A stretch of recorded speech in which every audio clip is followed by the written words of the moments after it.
굳이 내가 송파구 내에서 거주하고 투자로 생각한다라고 하면 이런 정비사업 구역 내에 나홀로 아파트까지는 괜찮다라고 말씀드리고 싶습니다. 안녕하세요, 닥터 부자아빠입니다. 오늘도 이제 구독자 사연을 읽어보고요, 같이 한번 생각해보는 시간을 가져보면 좋겠습니다. 안녕하세요, 닥부님. 저희는 예비 신혼부부입니다. 신혼집을 구하는 중에 고민이 있어 상담 사연을 보내드립니다. 연소득은 합산으로 한 1억 정도, 각각 한 5천만 원 정도 됩니다. 나이는 30대 초중반입니다. 현금은 현재 약 한 2억 3천 정도, 부모님께서 5천 정도 지원을 해준 금액 포함이고요. 여기에 이제 주택을 매수할 적에 신용대출하고 담보대출을 좀 활용해가지고 최대한 7억 이하의 아파트를 지금 거주하고 투자로 보고 있습니다. 저희 직업의 특성상 좀 많이 늦게 끝나고 아주 일찍 출근을 하기 때문에 원거리보다는 최대한 직주 근접으로만 주택을 검토하고 있습니다. 그래서 직장 인근인 송파권 내에서만 보고 있습니다. 7억 이하의 아파트들이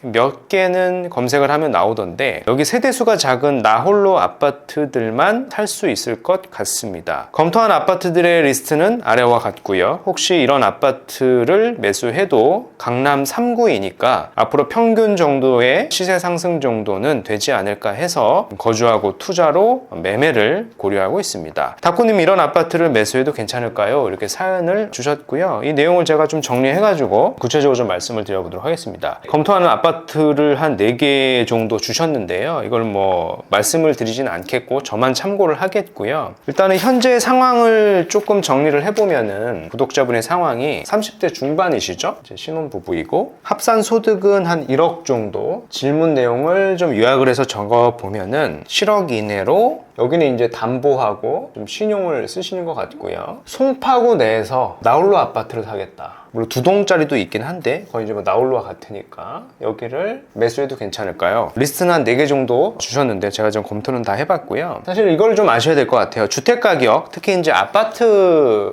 가격이 오르려고 하면, 그러니까 평균 이상 올랐으면 우리는 하는 거지 않습니까? 적어도 이런 것들은 좀 충족이 돼줘야 되거든요. 첫 번째가 뭐냐면 거래량이 좀 나와줘야 돼요. 근데 나홀로 아파트는 거래량이 나오기가 쉽지가 않죠. 그렇다는 얘기는 거래량이 나오려고 하면은 대단지여야 된다. 한 1000세대는 넘어야 된다라는 거고요. 잠실, 송파권 내에서 보면은 시세가 오르는 단지들이 있죠. 뭐 헬리오나 엘리트 축약을 해서 보면, 이런 단지들은 보면 가격이 빠졌다가도 금방 반등을 하지 않습니까? 거래량이 나오니까, 대단지이니까 금방 회복이 되는 겁니다. 과거 데이터를 이렇게 쭉 보면은 평균 이상으로 계속 상승을 했죠. 세 번째는 뭐냐면은, 이런 단지들의 특징이 있지 않습니까? 선호도가 있잖아요. 선호도. 중산층이 살고 싶어하는 지역, 그러니까 커뮤니티, 그리고 학군, 이런 부분들이 좀 뒷받침이 돼야지 시세가 오르는데, 말씀하신 이런 나홀로 아파트 쭉 리스트업 해주신 거를 보면은 이런 것들이 해당이 되지도 않고요. 그래서 오르기가 쉽지가 않습니다. 물론 이런 아파트들도 오르는 시점은 있어요. 계속 오르지 않는 거는 아닌데, 얘가 언제 오르냐면은 주택 가격이 상승을 하다가 상승장 후반부에 오르게 됩니다. 그러니까 다른 주택들이 다 오르고 나서 이미 다 올랐기 때문에 살 주택이 없다 보니까 매수자 입장에서는 그나마 남은 싼 주택들을 찾게 되겠죠. 그런 주택들이 사실 나홀로 아파트들이거든요. 그리고 이제 우리가 지역을 사실 좀 한정하다 보니까 7억대 이하로 송파구 내에서는 나홀로 아파트만 소팅이 되는 것 같습니다. 그래서 제가 좀 드리고 싶은 말씀은, 이런 선택을 하시는 것보다는 3가지 정도를 한번 고민해 보셨으면 좋겠습니다. 첫 번째는 뭐냐면, 송파라고 하는 지역으로 이렇게 한정을 하게 되면은 우리가 가지고 있는 시드가 한 2억대 정도에 최대 살 수 있는 게 7억 이내지 않습니까? 이런 것들이 다 고루고루 갇힌 단지를 살 수가 없습니다. 아쉽게도. 그래서 보면은 이 지역적인 스콥을 조금 넓혀 보셨으면 좋겠습니다.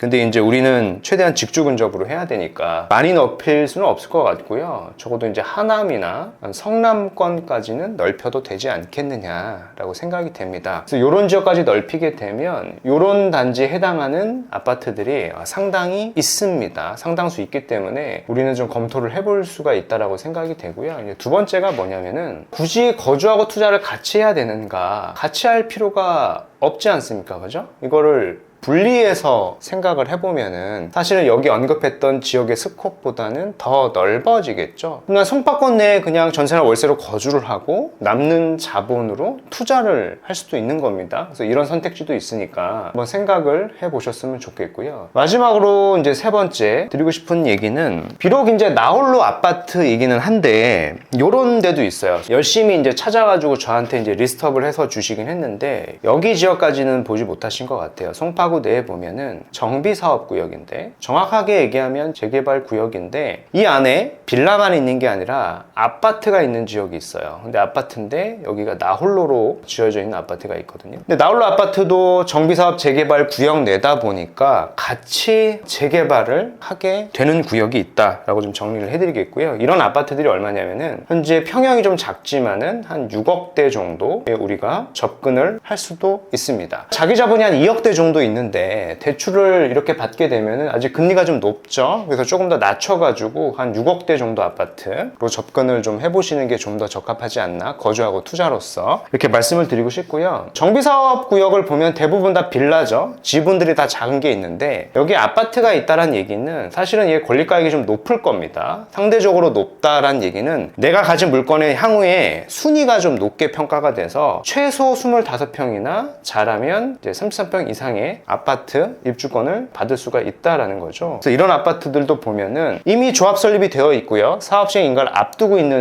구역입니다. 아마 쉽게 찾을 수가 있을 거라고 저는 생각이 되기 때문에, 굳이 내가 송파구 내에서 거주하고 투자로 생각한다라고 하면 이런 정비사업 구역 내에 나홀로 아파트까지는 괜찮다라고 말씀드리고 싶습니다. 그래서 제가 드리고 싶은 결론이 뭐냐면 1번이든 2번이든 3번을 선택하든지 간에 결국에는 이런 아파트가 현재이거나 되는 지역이다 라고, 그런 지역을 사야 우리가 평균 이상으로 시세가 앞으로도 오를 것이다 라고 좀 정리해드리고 싶습니다.